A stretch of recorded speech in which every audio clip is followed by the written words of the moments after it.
Hello dear friends, welcome to Target Education. Engineering mathematics के इस video में आपका तहे दिल से स्वागत है। इससे पहले मैंने 5 वीडियोस रिलीज किए हैं based on the concept of linear algebra, और उसी सीक्वेंस में अब अपन आगे बढ़ रहे हैं। और now we are going to take the 6th video, and the 6th video is dedicatedly based on the concept of inverse and the adjoint of square matrix. Moreover, मैंने ये बोला है द कंसेप्ट ऑफ इनवर्स और the adjoint of the square matrix. इसका बोलने के पीछे basic intention ये था कि आज के बाद से आप बिल्कुल क्लियर रखेंगे, अगर मैट्रिक्स आपका स्क्वायर इन नेचर नहीं है, so neither you will be able to get its adjoint and neither you will be able to calculate its inverse. तो चलिए इस पूरे के पूरे प्रोसेस को मैथमेटिकली समझने से पहले इसके की पॉइंट्स कुछ लिख लेते हैं, और उसके बाद अपन कुछ न्यूमेरिकल्स लेके इसको मैथमेटिकली समझने की कोशिश करेंगे। तो सबसे पहला इंपॉर्टेंट पॉइंट है I stands for inverse and A stands for adjoint.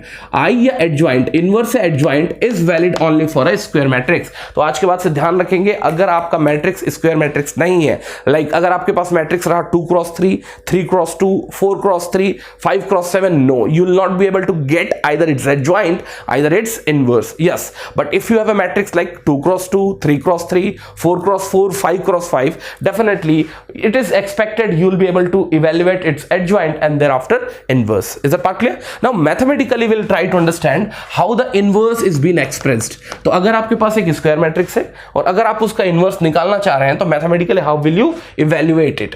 So what we do, first we evaluate the adjoint of your square matrix A, and which is also expressed as a adj of A।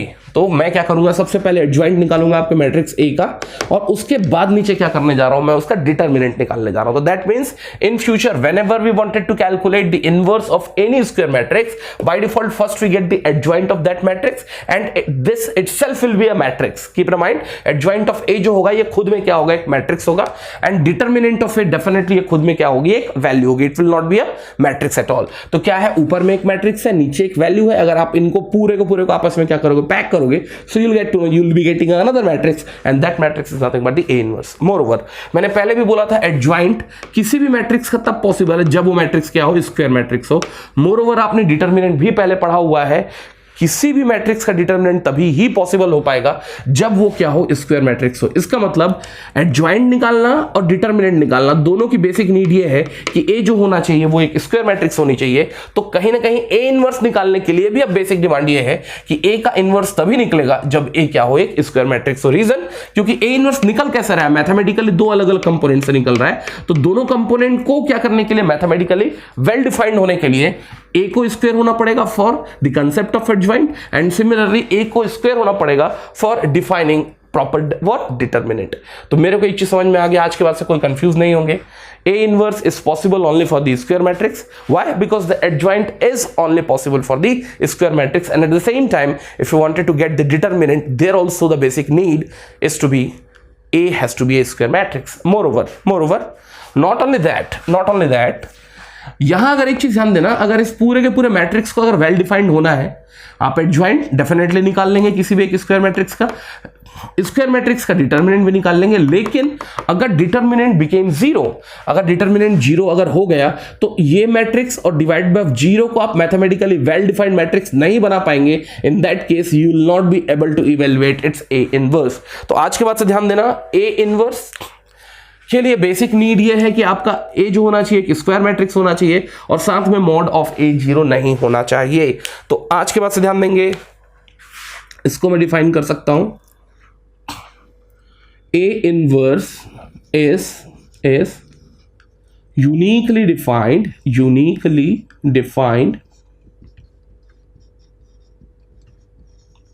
for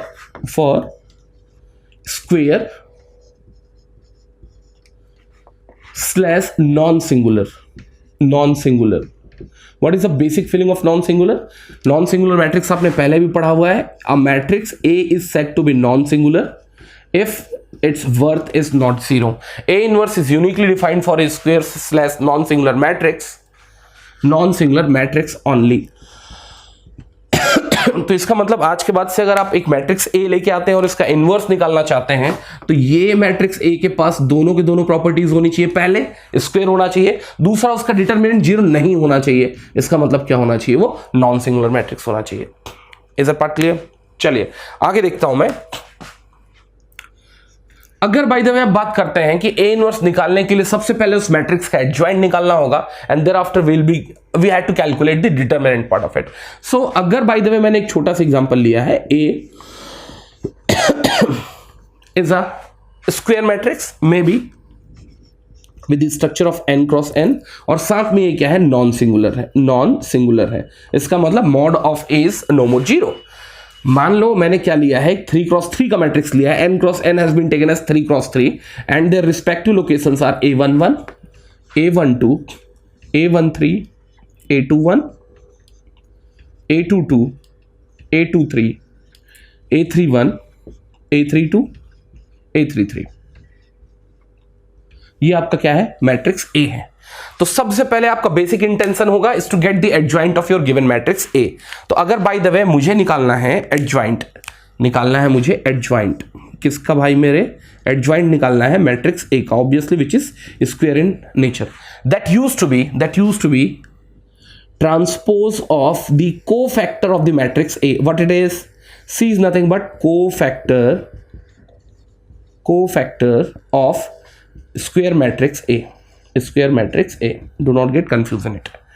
तो अगर मैं cofactor matrix अगर define करने की कोशिश करूं तो ये होने जा रहा है, ध्यान देना, adjoint of A is gonna B cofactor matrix. Cofactor matrix के पास भी कितने एलिमेंट होंगे, जितने एलिमेंट आपके एक्चुअल मैट्रिक्स ए के पास है. कितने एलिमेंट है, 9 एलिमेंट है, और वो भी किस फॉर्म में है, 3 आपके पास रोज है और 3 कॉलम्स है. So there also cofactor matrix also will have the same structure. अगर ये 3 क्रॉस 3 का है तो कोफैक्टर मैट्रिक्स भी जो होगा वो 3 क्रॉस 3 का होगा, and there values will be C11, C12, C13, similarly C21, C22, C23, thereafter C31, C32, C33.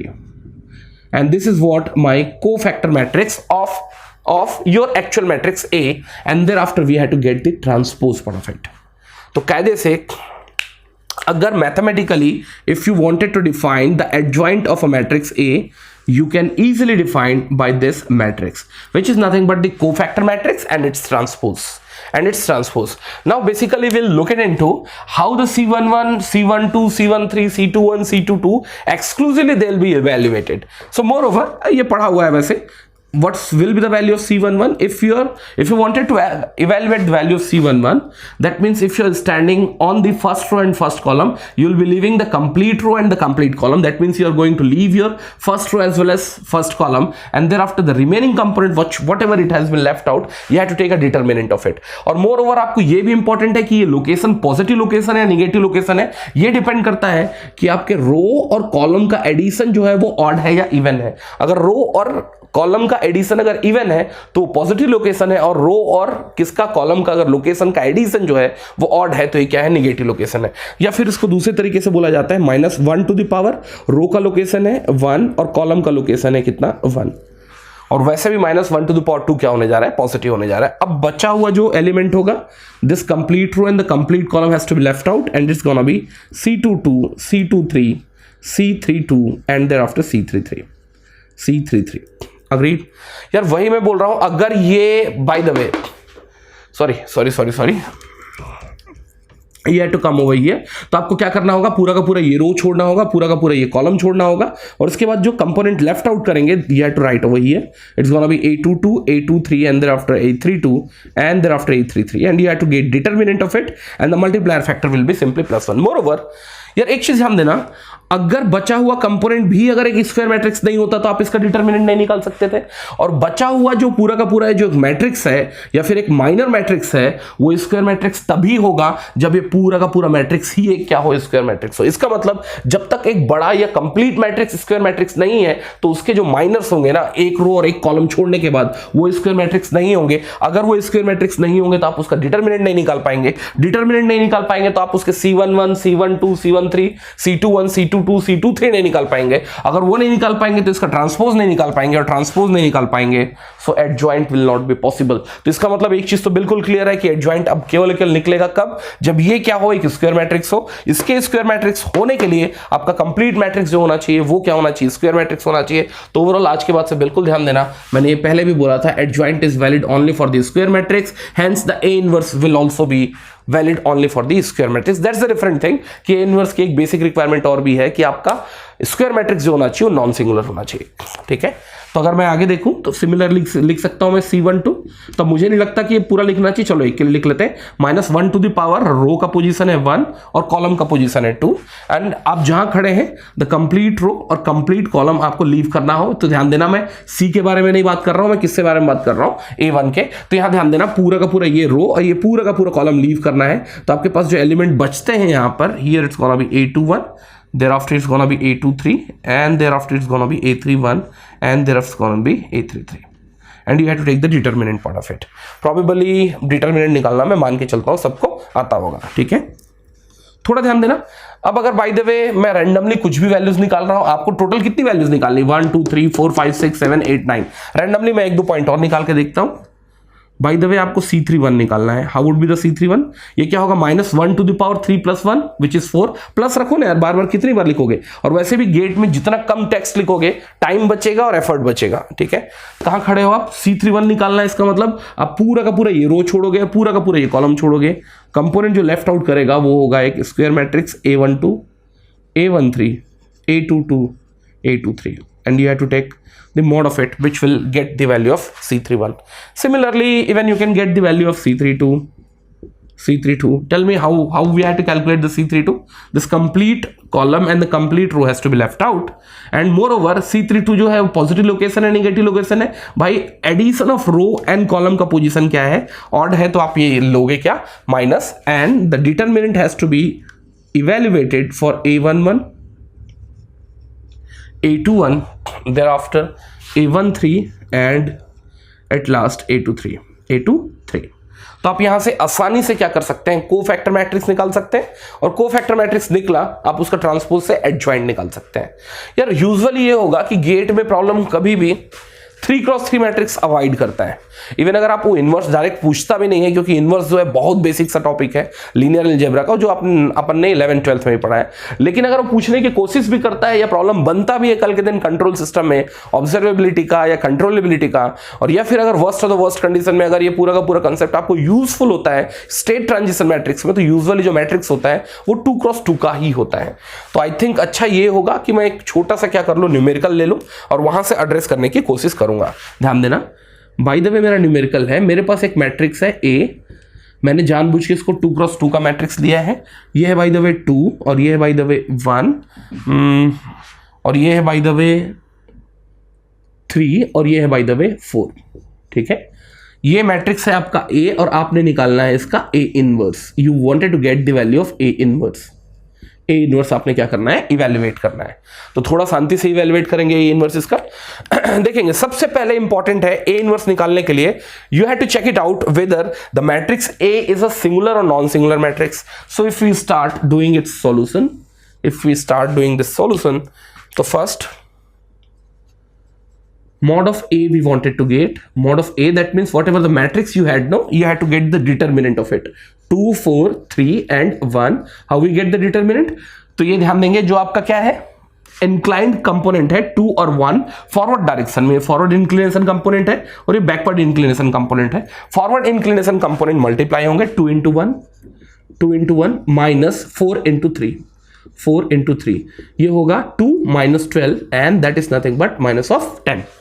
तो एक चीज तो समझ में आया है कि मॉड ऑफ ए 0 नहीं है, दैट्स मोर देन एडिक्वेट, कि कायदे से आप इसका इनवर्स निकाल ही पाएंगे। तो आज के बाद से ध्यान देना, अगर स्क्वायर मैट्रिक्स है और उसका डिटरमिनेंट 0 नहीं है, I am sure about it कि इसका इनवर्स पॉसिबल होगा, ठीक है। इनवर्स निकालने से पहले now will be discussing about it's adjoint of your matrix A. Obviously it's a square matrix. How do we calculate? First we'll get the locations of C11 or values of C11, C12, C21 and C22, and thereafter we'll take its transpose. देखते हैं क्या होने जा रहा है, ध्यान देना। तो C11 निकालना है आपको, तो सबसे पहले आप मैट्रिक्स में जाएंगे, अपने एक्चुअल मैट्रिक्स में आप उस पूरे के पूरे रो और पूरे के पूरे कॉलम को लीव करेंगे, तो आपके पास वैल्यू क्या आएगी भाई 1 ही आएगी। इसके पास तो डिटरमिनेंट लेने का चांस ही नहीं है, जैसे ऊपर था क्या आएगी 1 आएगी। मोर ओवर ये जो लोकेशन है ये निगेटिव लोकेशन है या पॉजिटिव लोकेशन है? डेफिनेटली ये क्या है आपके पास एक पॉजिटिव लोकेशन है। क्यों? क्योंकि रो का पोजीशन भी 1 है और कॉलम का पोजीशन भी 1 है, दोनों का एडिशन क्या है इवन है। तो यहां क्या है आपका 2 है, और 2 का अगर आप कोफैक्टर निकालते हैं तो डेफिनेटली वो समझ में आता है 1। मोर ओवर वो पॉजिटिव इन नेचर होगा या निगेटिव इन नेचर होगा, या इसका मल्टीप्लायर फैक्टर पॉजिटिव होगा या निगेटिव होगा? क्या होगा? पॉजिटिव होगा। तो ये आ गया आपका 1। अग्री करते हैं? सिमिलरली अगर आप कोफैक्टर लोकेशन निकालना चाहते हैं या कोफैक्टर वैल्यू निकालना चाहते हैं 1 का पूरा क्या छोड़ना पड़ेगा? रो, पूरा का पूरा कॉलम छोड़ना पड़ेगा। तो 1 का जो क्या है कोफैक्टर है वो कहीं ना कहीं समझ में आ रहा है क्या है 2 है, और ये जो लोकेशन जहां 1 लोकेटेड था वो पॉजिटिव है या निगेटिव है? डेफिनेटली आप सेकंड रो के सेकंड कॉलम में बैठे हैं, their addition is even, so simply is gonna be 2। तो ये C11 की वैल्यू निकल गई 1 और C22 की वैल्यू निकल चुकी है 2। नाउ मोर ओवर अब बात करता हूं मैं C21 की। तो C21 का इवैल्यूएशन करेंगे तो डेफिनेटली आप क्या देखेंगे 3 का क्या कोफैक्टर देखेंगे, तो कहीं ना कहीं क्या है 4 है, क्योंकि अगर ये 3x3 का मैट्रिक्स होता तो इसका कोफैक्टर भी एक क्या होता डिटरमिनेंट होता, but straight I am getting the value as 4। लेकिन जो 3 जिस लोकेशन पे बैठा हुआ है, ध्यान देना 3 जिस लोकेशन पे बैठा हुआ है पॉजिटिव लोकेशन है निगेटिव लोकेशन है, ये बैठा हुआ है सेकंड रो के फर्स्ट कॉलम में, that means the addition of row and column is negative. Hence ये देख के समझ में आ रहा है वैल्यू जो होगी वो कितनी होगी -4 होगी, -4 होगी। सिमिलरली 4 का अगर कोफैक्टर देखते हैं वो डिफाइन होने जा रहा है 3 से, पॉजिटिव इन सेंस होगा या निगेटिव इन सेंस होगा, या इसका मल्टीप्लायर फैक्टर पॉजिटिव होगा या निगेटिव होगा? डेफिनेटली क्या होगा निगेटिव होगा। ये वैल्यू आई -3, और आप इसका ट्रांसपोज निकालने जा रहे हो। अगर आप इसका ट्रांसपोज निकालेंगे तो ट्रांसपोज निकालना आपने सीखा होगा 9th-10th में, या फिर मैं आप लोगों का एक अलग से स्पेशल लेक्चर भी लूंगा। ट्रांसपोज में क्या होगा AIJ बेसिकली बिकम्स AJI, इसका मतलब A11 की जगह में रहेगा। चलो ये C है, C11 की जगह में रहेगा, C22 की जगह में रहेगा, लेकिन C12 जो है C21 बन जाएगा और C21 जो है वो C12 बन जाएगा। इसका मतलब इनका आपस में क्या हो चुका होगा एक्सचेंज हो चुका होगा। ये हो चुका है -3 और -4। और मुझे लगता है कि इस प्रोसेस में थोड़ा टाइम लगा, लेकिन इसका एक शॉर्ट ट्रिक बनाया जा सकता है कि आज के बाद से कभी भी अगर आपको 2x2 का एक स्क्वायर मैट्रिक्स निकलता है या मिलता है तो आप इसका एडजॉइंट कैसे निकालेंगे। सीधा तरीका है मेरे भाई। अगर आपने इसमें देखा होगा तो इसके जो प्रिंसिपल डायगोनल एलिमेंट्स है ना वो फ्लिप कर जाते हैं। प्रिंसिपल डायगोनल एलिमेंट फ्लिप कर गया, इसका मतलब 2 की जगह में आ गया है 1 और 1 की जगह में आ गया है 2। और जो इसके नॉन प्रिंसिपल डायगोनल एलिमेंट्स होंगे ना 2x2 में, नॉन प्रिंसिपल डायगोनल एलिमेंट का मतलब कौन से एलिमेंट A12 और साथ में कौन सा A21, उनके साथ केवल माइनस का क्या होगा मल्टीप्लीकेशन होगा। तो अगर मैं इसको देखूं फ्लिप होगा, जैसे मैंने बोला 2 की जगह में क्या होगा 1 होगा, 1 की जगह में क्या होगा 2 होगा, और जो नॉन प्रिंसिपल डायगोनल एलिमेंट्स होंगे उनके साथ क्या होगा माइनस का मल्टीप्लीकेशन होगा। और ध्यान देना मैथ्स में लगातार 2x2 मैट्रिक्स के इनवर्स की रिक्वायरमेंट हमेशा जरूरत पड़ी है या आन पड़ी है, तो मुझे कम से कम 2x2 के मैट्रिक्स का एडजॉइंट निकालना आना चाहिए। And once adjoint is known probably you will be able to get the value of A inverse very easily. और ये ध्यान देना ये जो कंसेप्ट है ना मैं जो बोल रहा हूं, तो इसका मतलब क्या होगा भाई, अगर आप इसका इन्वर्स निकालना चाह रहे हो तो सबसे पहले इसको क्या कर लो ट्रांसफर कर लो 1 2 और इसके साथ क्या कर लो माइनस निकाल लो, you will be getting the same value. लेकिन ये पूरा का पूरा जो कंसेप्ट वैलिड है वो केवल adjoint of the 2x2 matrix के लिए ही वैलिड है। ठीक है, तो एडजॉइंट निकालना मेरे हिसाब से शॉर्ट ट्रिक से ज्यादा आसान था। ठीक, अब मैं बात कर रहा हूं किसके A इनवर्स के बारे में।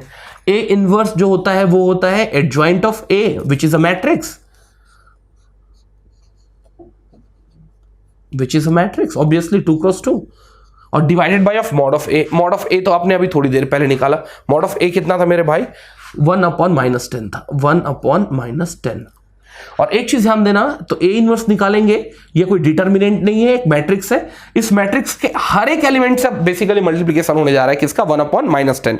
एक आंसर तो ये हो सकता था, और दूसरा आंसर ये है कि आप 1/-10 का मल्टीप्लिकेशन करेंगे या -10 का डिवीजन करेंगे इंडिविजुअल टर्म्स के साथ। तो पहला टर्म आएगा -1/10, दूसरा टर्म आएगा +4/10, तीसरा टर्म आएगा -3/10 और चौथा टर्म आएगा 2/10 विद अ माइनस साइन। ठीक है, आप इसको डिवाइड भी कर सकते हैं, कुछ कंपोनेंट कॉमन है जैसे इसमें 2 है। बट आज के बाद से एक चीज ध्यान देना, अगर -10 जो है डिवाइड हो रहा है या 1/-10 मल्टीप्लाई हो रहा है आपके स्क्वायर मैट्रिक्स से, तो उस फैक्टर का मल्टीप्लिकेशन इंडिविजुअल एलिमेंट्स के साथ होगा। तो कभी कभी बच्चा कंफ्यूज करता है, क्योंकि ये कंसेप्ट जस्ट उल्टा है। किस केस में? डिटरमिनेंट के केस में। डिटरमिनेंट के केस में जो मल्टीप्लिकेशन है, डिवीजन होता है, जो भी फैक्टर आपके डिटरमिनेंट से बाहर है वो एक कंप्लीट रो में होता है या एक कंप्लीट कॉलम में होता है। So you should not have any doubt in it. तो मेरे को समझ में ये आता है कि इनवर्स का एक फेयर मोस्ट आइडिया आ गया होगा और एक एडजॉइंट का क्या आ चुका होगा, आपको एक फेयर मोस्ट आइडिया आ चुका होगा। Is that part clear? यार एक चीज ध्यान देना, कल के दिन इससे रिलेटेड एक आध प्रॉब्लम फ्रेम किए जा सकते हैं, ध्यान देना। और इससे रिलेटेड एक आध प्रॉब्लम फ्रेम किए भी गए हैं इवन, मतलब कि आप गेट में अगर आप प्रीवियस ईयर के कुछ प्रॉब्लम्स देखोगे तो अपन इनवर्स को इतने हल्के में ले लेते हैं, कई बार वही भारी पड़ जाता है। देखते हैं वो किस टाइप के प्रॉब्लम्स के बारे में बात कर रहा हूं मैं आपसे।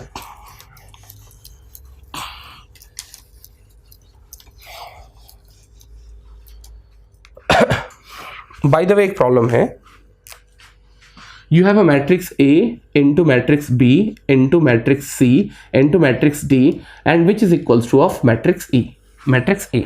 और मुझसे कोई ये पूछ लिया find the value of matrix B. Matrix B की वैल्यू मुझे क्या करनी है? इवेल्युएट करनी है। इस तरह के प्रॉब्लम गेट में एक आध बार पूछ लिए गए, इवेल्युएट करनी है। फिर एक चीज ध्यान देना, तो इसका मतलब मुझे क्या करना है, यहां से ए, सी और डी को ट्रांसफर करना है कहां की तरफ? Right hand side. तो अब कोई ये अलजेब्रा तो है नहीं, सिंपल अलजेब्रा जो अभी तक पढ़ते आ रहे हो कि ए को डिवीजन कर लोगे। मैट्रिक्स का केवल मल्टीप्लिकेशन पॉसिबल है यार, दो मैट्रिक्स का डिवीजन पॉसिबल ही नहीं है। सो do not get confuse in it कि सर ये matrix E divide by matrix होगा, नहीं होगा।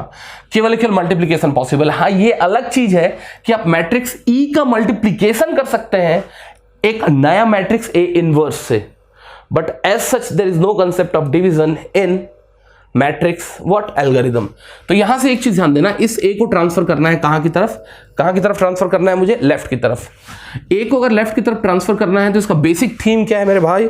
इसका बेसिक थीम ये है कि आप ए इनवर्स का मल्टीप्लिकेशन करें लेफ्ट में और कहां? राइट में।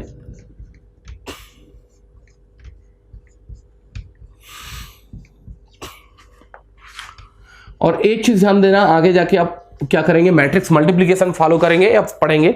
Matrix multiplication does not follow commutative law. लिखना चाहो तो लिख सकते हो, matrix multiplication does not follow commutative law. इसका मतलब अगर यहां ए इनवर्स का मल्टीप्लिकेशन लेफ्ट में हुआ है तो इस पूरे के पूरे एक्सप्रेशन के लेफ्ट में मल्टीप्लिकेशन होगा किसका? ए इनवर्स का। And as we know very known, A inverse into A is gonna be I which is identity matrix. तो यहां से मैं इसको पहले से थोड़ा सिंप्लीफाई कर चुका हूं। B C D is known to be A inverse into E. अब मेरे को यहां से फिर क्या करना है? डी रिमूव करना है। डी रिमूव करना है तो मैंने करना क्या होगा? बी सी डी और डी इनवर्स का मल्टीप्लिकेशन करना होगा, और वो कहां? डी के राइट साइड में। तो यहां जो आपका एक्सप्रेशन है ना, उसमें भी क्या होगा? डी इनवर्स का मल्टीप्लिकेशन होगा, और वो कहां? राइट साइड में। कुछ भी रैंडमली मत कर लेना कि पता चल रहा है सर डी इनवर्स का मल्टीप्लिकेशन हुआ, जैसे अपन मैथ्स में करते हैं डी इनवर्स का नहीं भाई, आप कम्यूटेटिव लॉ को फॉलो नहीं करता। तो अगर आपके एक्सप्रेशन के राइट मोस्ट साइड में अगर डी इनवर्स का मल्टीप्लिकेशन हुआ है तो राइट साइड के पार्ट में भी डी इनवर्स का राइट मोस्ट साइड में क्या होगा? मल्टीप्लिकेशन होगा। चलो, तो ये क्या होगा? B C D into D inverse, that becomes a unit matrix, and from here we'll get the result, and that is nothing but this। ठीक, मुझे B निकालना है तो अब यहां से C भी बाहर निकालना होगा। तो अब मुझे लगता है कि ये सीधा सीधा एक स्टेप फॉलो कर लूं, C इंटू C इनवर्स, और यहां C इनवर्स कहां मल्टीप्लिकेशन होगा? राइट में मल्टीप्लिकेशन होगा। तो ये होने जा रहा है A inverse E D inverse C inverse, और ये आपका आंसर है। और इसके अलावा आप कुछ भी दूसरे तरीके से बी का इवैल्यूएशन नहीं कर सकते। देखो अब बच्चा यहां मिस्टेक क्या क्या कर सकता है। देखो बच्चा यहां B C D equals to A inverse निकल गया है, और बच्चा बोल रहा है सर एक कम करते हैं, हम सी इनवर्स का मल्टीप्लिकेशन करेंगे लेफ्ट राइट में। भाई सी इनवर्स का मल्टीप्लिकेशन हो ही नहीं सकता, रीजन सी फंसा हुआ है बीच में। तो आप सी इनवर्स का मल्टीप्लिकेशन या तो लेफ्ट में करेंगे या राइट में करेंगे। अगर सी इनवर्स का मल्टीप्लिकेशन लेफ्ट में करेंगे तो उसका मल्टीप्लिकेशन बी से हुआ, और राइट में करेंगे तो डी से हुआ। तो ऐसा नहीं कि सी इनवर्स का मल्टीप्लिकेशन राइट में किए हैं और सी और डी के बाद एक सी इनवर्स है, वो आपस में उनको एक साथ कंबाइन करके आपने यूनिट मैट्रिक्स ले लिया, नहीं कर सकते आप। तो थोड़ा सा ध्यान देना। बच्चे को अगर बोले कि क्या होगा बी मैट्रिक्स, बोले बी इज इक्वल्स टू ई, बाकी ये सब है सर इनवर्स बनेगा, कुछ नहीं है, ई लिखा और यहां लिख दिया A inverse C inverse, D inverse. No, not at all. You cannot do this. You cannot do this. So आज के बाद से ध्यान देना, इनवर्स में कई बार पेच फंसते हैं कि कायदे से अगर आपको एक मैट्रिक्स मल्टीप्लिकेशन का फॉर्म एक दूसरे मैट्रिक्स के फॉर्म में दिया हुआ हो, बच्चा कई बार कंफ्यूज करता है इसको सिंपल अलजेब्रा मान के। वो ये मानता है कि सर जितने भी अनवांटेड कंपोनेंट राइट में लेके जाएंगे उन सब का इनवर्स होगा और वो रिजल्ट करेगा आपका नया मैट्रिक्स भी। नो, आपको पार्ट बाई पार्ट एक एक कंपोनेंट रिमूव करना है। जैसे पहले ए रिमूव करना है, ए इनवर्स का मल्टीप्लिकेशन करो, पूरे के पूरे एक्सप्रेशन में आप ए इनवर्स का ही मल्टीप्लिकेशन कर सकते हो लेफ्ट में। तो चलो कर लिए ए इनवर्स का मल्टीप्लिकेशन, तो ये लेफ्ट और राइट जो होगा वो क्या होगा, it becomes I, so the remaining components B C D and here is the A inverse E. ठीक, अगर आगे जाके देखते हैं यहां से धीरे से डी रिमूव करना है तो डी इनवर्स का मल्टीप्लिकेशन लेफ्ट में नहीं हो सकता, लेफ्ट में नहीं हो सकता था, ये राइट में ही होगा। और अगर ये यहां राइट में हुआ है तो इसका रिप्लिकेशंस आपके राइट हैंड साइड में भी मिलेगा, वहां भी राइट में ही होगा and at last you will be getting the result out of it. तो थोड़ा ध्यान देना, इनवर्स में बच्चा कंफर्टेबल होते हुए भी मिस्टेक्स करके आता है। You don't have to do that. आ रहा समझ में क्या बोल रहा हूं मैं? थोड़ा सा समझने की इसको क्या करेंगे, कोशिश करेंगे। और वैसे भी आपके बुकलेट में इनवर्स के पुराने जमाने में बहुत क्वेश्चंस आते थे, बट अब नंबर ऑफ क्वेश्चंस जो है पहले 90 हुआ करते थे गेट में, अब 65 हो गए हैं। पहले मैथ्स नहीं था, तब भी अगर मैथ्स से कुछ टॉपिक पूछना है अगर उसे, तो आसान सा टॉपिक ही पूछेगा। अगर मैथ्स सिलेबस में ही नहीं है आपके, जैसे मैथ्स सिलेबस में कब से ऐड हुआ है, प्रॉबेबली 2006 या 7 से, तो यार अगर मैथ्स आपके सिलेबस में था ही नहीं और उनको तब भी अगर मैथ्स पूछना था 2000-2003 में, तो यार कहीं ना कहीं वो आसान से क्वेश्चन पूछेंगे। उस समय इनवर्स जो है रिपीटेडली या फ्रिक्वेंटली यूज्ड हुए हैं, बट ये कंसेप्ट आपको आगे यूजफुल होगा state transition matrix of the control system. ध्यान देना, वहां पूरा का पूरा एक क्या करोगे, ट्रांसफर फंक्शन कैरेक्टरिस्टिक या ट्रांसफर फंक्शन ट्रांजिशन मैट्रिक्स निकालोगे। So there this concept will be very useful. Agree करते हैं?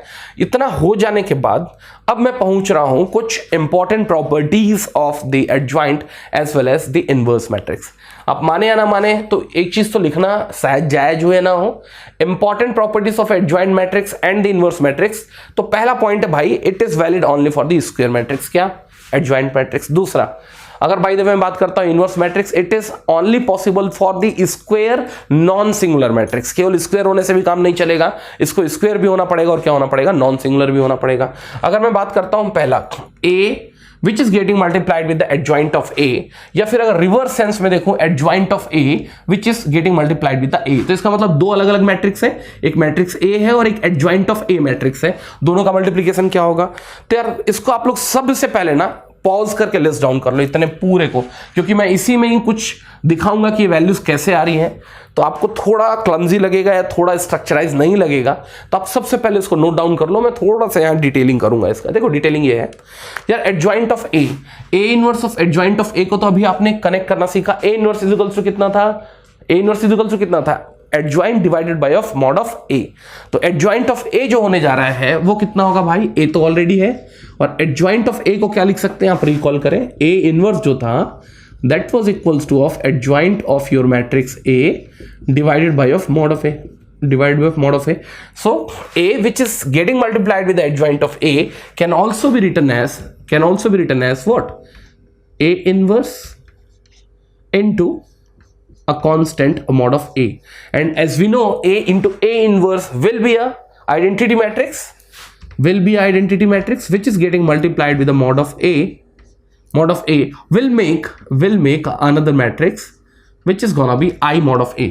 और मजेदार चीज ये है कि ये जो मैट्रिक्स है, ध्यान देना, आई जो है एक आइडेंटिटी मैट्रिक्स है और आपने मॉड ऑफ ए या फिर किसी कांस्टेंट से इसका मल्टीप्लिकेशन किया है, तो इसका मतलब a into adjoint of A, और in reverse adjoint of a into A will always be a scalar matrix. Scalar matrix का मतलब एक ऐसा मैट्रिक्स जिसके हर एक डायगोनल, प्रिंसिपल डायगोनल एलिमेंट एक क्या है, फिक्स्ड कांस्टेंट वैल्यू है और रिमेनिंग कंपोनेंट क्या है, 0 है। तो आज के बाद से ध्यान देना, a एडजॉइंट ऑफ a और adjoint of a into a is gonna be a I mod of a, or where I is identity matrix which is getting multiplied with a certain fixed constant will make a scalar matrix। वैसे ही इनको अगर मैं connect करने की कोशिश करूं तो a dot a inverse और a inverse dot a is simply equals to of a।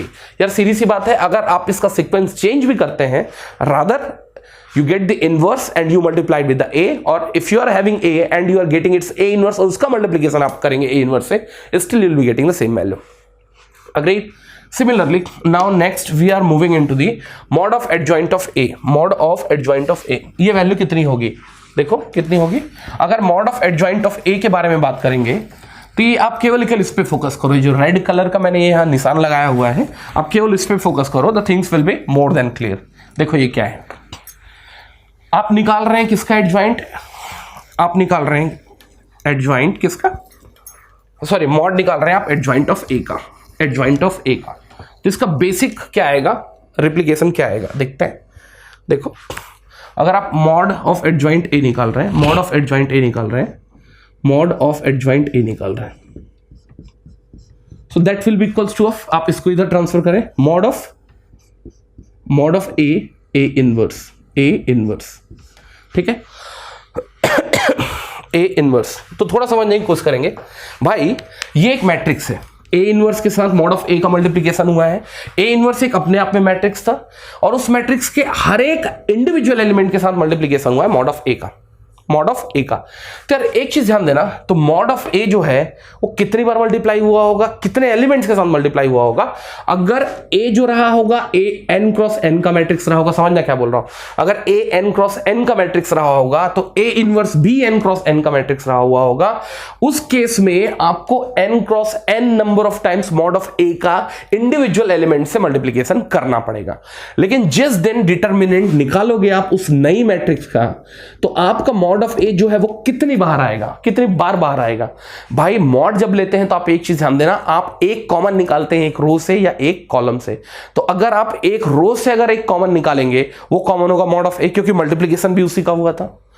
और ये कितनी बार निकलेगा? अगर एन नंबर ऑफ रोज है तब भी ये एन बार बाहर निकलेगा, नंबर ऑफ एन कॉलम्स है तब भी क्या होगा, एन बार बाहर निकलेगा। तो एक मजेदार चीज ये है कि ये इसका जो रिजल्ट होगा ना, इसमें अगर मॉड ऑफ ए को आप बाहर निकालना चाहें तो कितनी बार बाहर निकलेगा? Mod of A to the power n. और बचा क्या? बचा क्या? Determinant of A inverse. और इनवर्स की एक और प्रॉपर्टी है, determinant of A inverse is equals to of 1 divided by of mod of A, 1 divided by of mod of A. तो ये होगा A to the power n 1 divided by of mod of A, and which results mod of a to the power n minus 1, n minus 1. So this point is done and this point is done, this point is done, and moreover ये थोड़ा आप ध्यान रखेंगे, आज के बाद से अगर आपके पास एक नॉन सिंगुलर स्क्वायर मैट्रिक्स है तो अगर आप उसका इनवर्स का डिटर्मिनेंट निकालें या फिर उस मैट्रिक्स का डिटर्मिनेंट निकाल के उसका इनवर्स करें, you will be getting the same result. I will repeat it again, either you get the inverse of the matrix first and then get the determinant, और get the determinant of matrix first and calculate its inverse. Both are the case remains very same. Not only that, in the different sense, अगर आप क्या करेंगे, 1 upon mod of a को आप क्या लिख सकते हैं, mod of a to the power inverse लिख सकते हैं। ध्यान देंगे ये दो अलग अलग चीज है, दो अलग अलग चीज का मतलब आपने एक नया इनवर्स मैट्रिक्स फ्रेम किया, उसका मॉड निकाला, और यहां आपने क्या किया, मैट्रिक्स का डिटर्मिनेंट निकाला है और उसके बाद क्या निकाला है, इसका इनवर्स निकाला है, एंड बोथ रिमेन्स क्वाइटली और definitely they are very same. Agree कर रहे हैं? तो ये ध्यान देना। अब यहां ध्यान देना, although they are not very important, लेकिन अब कुछ चीजें और डिस्कस कर लेता हूं मैं। तो मैं इसमें से कुछ चीजें ऐसे डिस्कस करने की कोशिश करूंगा जिसको मैं इधर उधर क्या कर लूं, आपस में कोरिलेट करने की कोशिश कर लूं। ठीक है, देखते हैं, ध्यान देना। अब मैं इसको कोरिलेट कर रहा हूं, adjoint of A into B, if you have a two matrix A and B, then this can also be calculated in terms of adjoint of B dot adjoint of A. That means आपको adjoint निकालना है एक matrix जो दो अलग अलग matrix का matrix multiplication था, which is AB. Then you can also get in a form of adjoint of the matrix B, adjoint of a matrix A and their dot multiplication. Moreover, you cannot reverse them. क्यों? क्योंकि मुझे भी पता है कि matrix multiplication do not follow commutative law, so do not write कि sir adjoint of A dot adjoint of B, not at all, it won't happen, it won't happen. And similarly अगर by the way आप ये true है, अगर ये true है मेरे भाई, तो कहीं ना कहीं एडजॉइंट के थ्रू ही तो आपने इनवर्स निकाला था, एडजॉइंट के थ्रू ही तो आपने इनवर्स निकाला था, तो कहीं ना कहीं सेम फंडामेंटल आपको कहां फॉलो करते दिखेगा, इनवर्स में फॉलो करता दिखेगा। So adjoint of A B is equals to of adjoint of B minus of adjoint of A, hence A into B inverse is will be equals to of B inverse dot of A inverse. Keep in mind their sequence will get reversed. तो यहां केवल दो अलग अलग matrix का multiplication था, लेकिन अगर if you have a matrix multiplication more than 2, और उसका आप इनवर्स निकाल रहे हैं तो वहां भी सेम सीक्वेंस फॉलो होगा।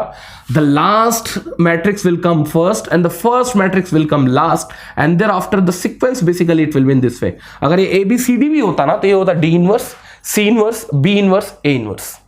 सो आई थिंक आपको दोनों के दोनों डिटेल्स क्या होंगे, वेल नोन होंगे या वेल क्लियर होंगे। ठीक है, और ये देख के तो आपको समझ में आ रहा होगा एडजॉइंट ऑफ O। यार एडजॉइंट निकला कैसे था? सबसे पहले कोफैक्टर का ट्रांसपोज। भाई एक चीज है, अगर आपके पास क्या है, एक नल मैट्रिक्स है, ऑब्वियसली स्क्वायर इन नेचर होना चाहिए तो एडजॉइंट तो निकाल ही नहीं पाओगे।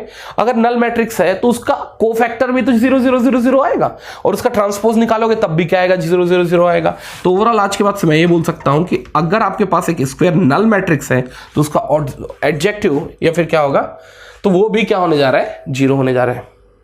Is that part clear? Similarly अगर बाय द वे आप और बात करें, बाय द वे आप बात करते हैं IN, तो अगर आप क्या निकाल रहे हैं, ADJ ऑफ IN निकाल रहे हैं या आइडेंटिटी मैट्रिक्स निकाल रहे हैं, तो थोड़ा सा अगर रिलेट करने की कोशिश करेंगे so you'll get to know कि कायदे से इसका जो रिजल्ट भी होगा वो भी क्या होने जा रहा है, एक आइडेंटिटी मैट्रिक्स ही होने जा रहा है। तो आप ये चीज ध्यान रखेंगे, ये ठीक है। जस्ट अ मिनट, अगर बाय द वे आप इसी केस में आप आगे जाते हैं, now you wanted to get the adjoint of the K times of matrix A, K times of matrix A, आप इसको कैसे रिफर कर सकते हैं? Adjoint of K times of matrix A, इसका मतलब अगर आपके पास A एक n क्रॉस n का मैट्रिक्स है, n क्रॉस n का मैट्रिक्स है, सबसे पहले आपने क्या किया, इसमें K का मल्टीप्लीकेशन किया, K का मल्टीप्लीकेशन किया, पूरे के पूरे रोज, पूरे के पूरे कॉलम में इंडिविजुअल एलिमेंट्स K से मल्टीप्लाई हो चुके हैं।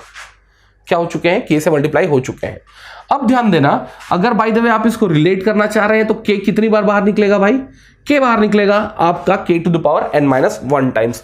आप चाहो तो मैं इसको डिराइव कर सकता हूं, लेकिन मुझे नहीं लगता कि ये सब चीजों को डिराइव करके जाना जरूरी है, क्योंकि कई सब्जेक्ट हैं, कई टॉपिक हैं, आप उस पर ध्यान दें, ज्यादा सही होगा। तो आज के बाद से ध्यान देना, adjoint of a matrix KA where the K is a real value और कॉन्स्टेंट वैल्यू, लेकिन ये एक रियल वैल्यू होनी चाहिए। In that case we can also write this as a K to the power n-1 adjoint of A, adjoint of A। Agree कर रहे हैं क्या बोल रहा हूं मैं? Adjoint of A, this done, हाँ, yes. And here what it's tries to से, आप चाहे पहले क्या करें, A का ट्रांसपोज निकालें, उसके बाद इसका एडजॉइंट निकालें, या फिर A का एडजॉइंट निकालने के बाद इसका ट्रांसपोज निकालें। In both of the scenario you will be getting the same answer and somewhere it also gets connected over here. आप चाहे A का ट्रांसपोज निकालने के बाद इनवर्स निकालें या फिर उसका इनवर्स निकालने के बाद इसका ट्रांसपोज निकालें, you will be getting the very same answer, very same answer. Is the part clear? ठीक, यहां ये डबल आ गया है, जस्ट अ मिनट। ये सिमिलरली ये दो अलग अलग कंपोनेंट मैं इसको डिराइव नहीं कर रहा हूं, डिराइव किया जा सकता है, कुछ प्रैक्टिकल प्रॉब्लम्स से इसको एक्स्ट्रापोलेट भी किया जा सकता है, बट मेरे हिसाब से इतना कुछ ध्यान रखने के बाद इसको भी ध्यान रखें। More over, if you evaluate the inverse of a square matrix which is non-singular and again if you perform an inverse of it, you get the actual matrix A, you get the actual matrix A। तो ये कुछ इनकी important properties थी adjoint की और किसकी, inverse की। More over, अगर आपके पास एक स्क्वायर मैट्रिक्स A है और अगर आप उसका एडजॉइंट मैट्रिक्स A निकालते हैं तो इनके बीच का कोई एक रिलेशनशिप है। What is that? अगर आपका A जो है वो एक सिमेट्रिक मैट्रिक्स है तो इसका एडजॉइंट भी जो होगा वो क्या होगा, सिमेट्रिक मैट्रिक्स होगा। अगर A जो है वो एक डायगोनल मैट्रिक्स है तो उसका एडजॉइंट भी एक डायगोनल मैट्रिक्स होगा। अगर A आपका स्केलर मैट्रिक्स है तो उसका एडजॉइंट भी क्या होगा, स्केलर मैट्रिक्स होगा। और अगर आपका A अपर या लोअर कुछ भी एक ट्रायंगुलर मैट्रिक्स है तो उसका एडजॉइंट भी क्या होगा, एक ट्रायंगुलर मैट्रिक्स होगा। सिमिलरली अगर आप आते हैं इनवर्स के पास, अगर A क्या है, एक स्क्वायर नॉन सिंगुलर मैट्रिक्स और आप इसका इनवर्स निकाल रहे हैं तो symmetrical matrix remains symmetrical, diagonal remains diagonal, scalar remains scalar and triangular remains triangular and at last you can have this also in your nature. तो यार एक चीज ध्यान देना, मेरे लिए इनवर्स बहुत इंपॉर्टेंट है, एडजॉइंट बहुत इंपॉर्टेंट नहीं है, लेकिन थोड़े बहुत पूछे गए टॉपिक है, so definitely try to cover it. चले मिलते हैं अगले वीडियो में। Thank you very much.